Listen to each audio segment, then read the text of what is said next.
Therein lies the pursuit of better than 270 electoral votes, 306 by last count for Donald Trump. Will he get all 306? Again, I'd step back from this and say whatever you think of the candidates, then there are the rules. And now this push to change the rules or vote your conscience has been coming up with a number of people advocating things be changed because, well, they don't like the change that came about. Is that fair or right? Are Democrats, particularly here on this, being hypocritical to the Washington Examiner, Susan Crabtree, conservative commentator Gina Loudon, and Bernie Sanders supporter Nomiki Konst? Sorry, Nomiki, now, what do you make of this argument that many of your liberal friends have? We don't like the outcome. We don't like it, and our candidate won the popular vote, so vote your conscience and don't vote for that guy. Well, it's not like the Electoral College is a new thing. It's not like it suddenly was discovered after Secretary Clinton lost the race. Yeah, listen, did Russia meddle in our primary? Absolutely. Indisputable. Did Russia, hack our emails? Sure. Were there voter files that were accessed in Illinois and Arizona by the Russians? Absolutely. With that being said, Hillary Clinton lost the election because she ignored her base. She ignored her base in Wisconsin, in Pennsylvania, in Ohio. She accepted Wall Street money while talking about income inequality, and people wouldn't buy it. And that's just how it works. She ran a bad campaign. She ran a campaign of people in a bubble that didn't go outside of their bubble. And that's the problem. It really has nothing else. It is what it is. She won 2 million more more votes, popular votes, but we still had an electoral college, and she ran a game that was to win the electoral college vote. And when you're opening up an office in Utah thinking that you're going to win by that much when Democrats have never won in Utah, you know how out of the bubble they were.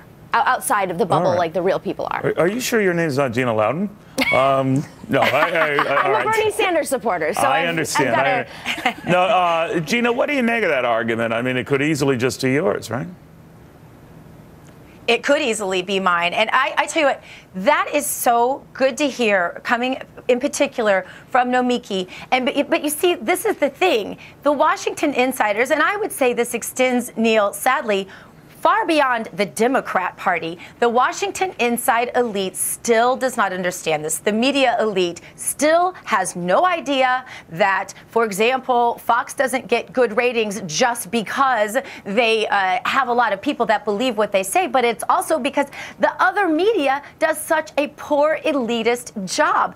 The point that Nomiki is making right now is so important because what she's saying is reflecting what all of America, all of Middle America, all of the South of America, everything basically between California and New York, what the real world thinks that the elite media and the elite politicians will not compute. And I don't understand why they can't, but it almost seems like a disability at this point, Neil. Yeah. Well, Susan, let me ask you about that, because it's a good point here. I think that there is something more to what's going on here than what appears on the surface.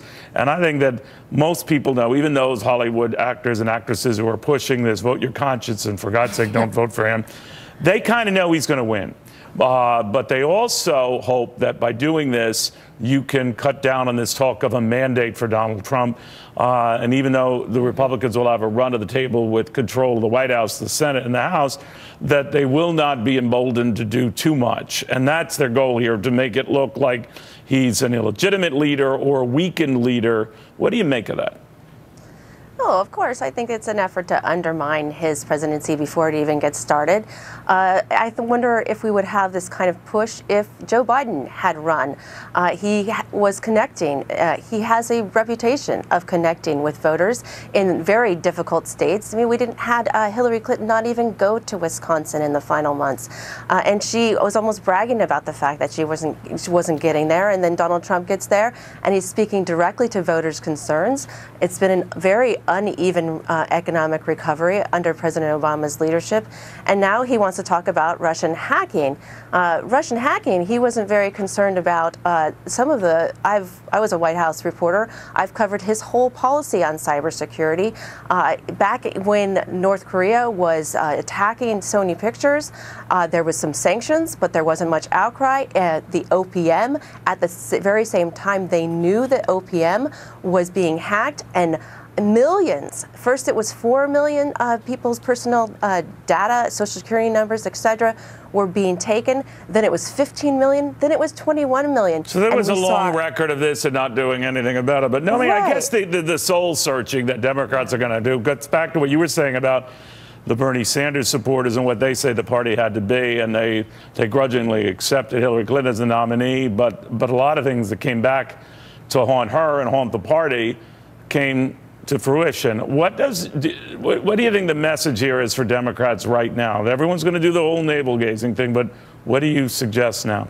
I think that Democrats need to go back to their roots. You know, what is the Democratic Party? Is the Democratic Party of the FDR, of Truman? It's always been about the workers. And somewhere along the way, we've talked about this, we talked about it during the primary and during the general.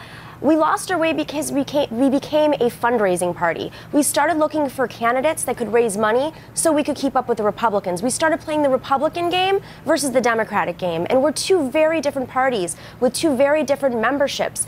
And I think that we tried to appeal to the middle too much over the past 20 years that we lost our base, which is really about So you think workers. hard and left, get even more hard left? I wouldn't say left. I think that workers, I mean, it depends on if you're talking about social issues or economic issues. It's about the economy, stupid. It's always been about that. Gina, what about, though, the Republicans could get cocky, just like Democrats did when they had a complete run of the table, and that this is the history of parties that come to power. They forget that it can oftentimes be temporary.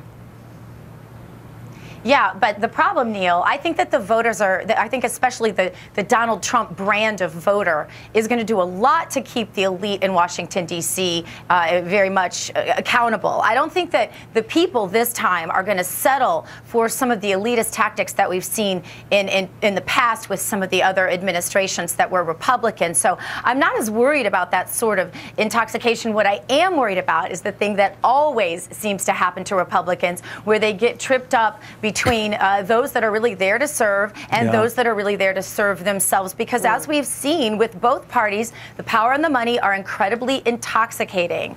I think Republicans perceive that this time around they have a candidate that doesn't need to get intoxicated on power or money because he already had it going in, and they're going to expect that sort of a performance out of this new Republican administration, and I think they'll hold them accountable. All right, we shall see electors meeting as we speak, including